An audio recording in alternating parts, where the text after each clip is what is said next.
Rahayu, selamat datang di Jawa Dwipa Media.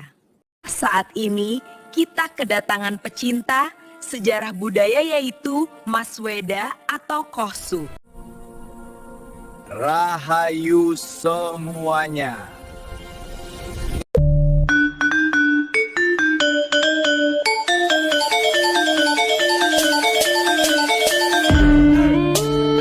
Pernah tidak kamu berdiri di satu tempat, lalu merasa seolah-olah waktu berhenti? Bukan cuma berhenti, tapi rasanya seperti terlempar ke dimensi lain yang sama sekali asing. Bukan masa kini, tapi juga bukan masa lalu yang biasa kita baca di buku sejarah.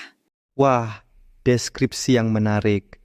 Tapi aku langsung tahu kemana arah pembicaraan ini. Kamu pasti sedang membicarakan Candi Ceto di lereng Gunung Lawu, kan? Tepat sekali, Ceto itu beda. Kalau kita lihat candi di Jawa, biasanya kan megah menjulang atau bentuk stupa.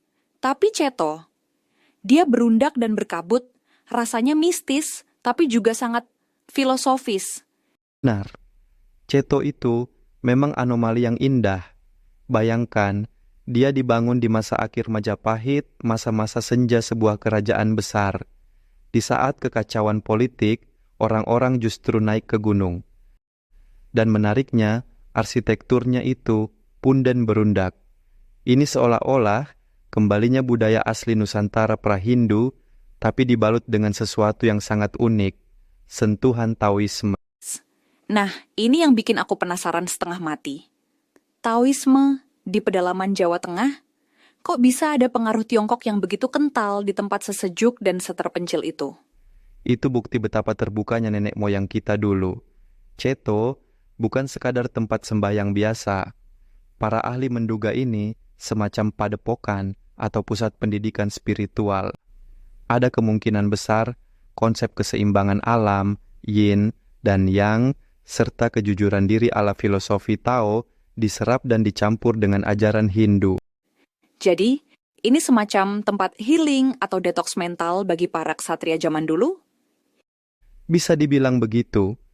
Istilah kerennya ruwatan. Ksatria atau bangsawan yang merasa kotor jiwanya atau sedang mencari jati diri di tengah kekacauan Majapahit, lari ke sini. Mereka belajar untuk harmonis lagi dengan alam. Kamu perhatikan tidak patung-patungnya. Bentuknya tidak luwes, seperti wayang kulit atau relief Hindu pada umumnya. Iya, patungnya kaku, rambutnya disanggul aneh. Kadang mengingatkan pada patung-patung Sumeria atau bahkan Maya. Sama sekali tidak Jawa pada pandangan pertama. Itulah akulturasi. Itu menunjukkan bahwa di ketinggian 1.400 meter di atas permukaan laut itu, terjadi percakapan budaya yang luar biasa. Tidak ada fanatisme sempit. Mereka mengambil elemen Hindu, elemen lokal, dan elemen Tao, lalu meraciknya menjadi jalan menuju pencerahan. Tapi tunggu dulu, ada sesuatu yang sering bikin pengunjung kaget. Di bawah candi, ada relief falus yang sering dianggap vulgar. Itu bagaimana penjelasannya? Masa tempat suci ada gambar begituan? Nah, ini kesalahpahaman yang paling umum. Orang modern sering melihat itu dengan kacamata pornografi, padahal konteksnya jauh lebih dalam. Ingat, Ceto itu punden berundak. Kita harus mendaki dari bawah ke atas. Oke, jadi ada filosofi di balik pendakian itu?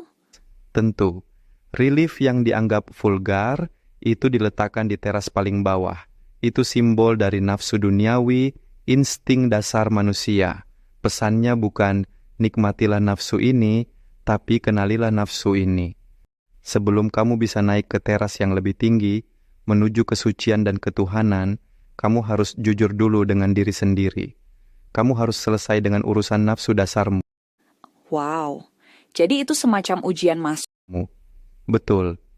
Jangan bermimpi bicara soal surga atau pencerahan kalau urusan perut dan bawah perut saja belum bisa kamu kendalikan atau kamu akui. Itu bentuk kejujuran yang brutal sebenarnya. Sangat Taois, bukan? Menerima alamiah manusia apa adanya sebelum mentransformasikannya. Itu perspektif yang mengubah segalanya sih. Jadi ketika kita ngos-ngosan menaiki tangga Ceto, seperti simulasi perjalanan hidup ya. Meninggalkan ego di bawah untuk mencapai kehampaan di puncak? Persis. Dan puncaknya Ceto itu kan unik. Dulu ada bangunan kayu yang sekarang sudah hilang, menyisakan ruang terbuka yang langsung menghadap langit. Itu simbol kesempurnaan, ketiadaan. Di sana, di tengah kabut lawu, batas antara manusia dan alam semesta jadi tipis. Mendengar penjelasanmu, aku jadi sadar kalau Candi Ceto itu lebih dari sekadar tumpukan batu kuno.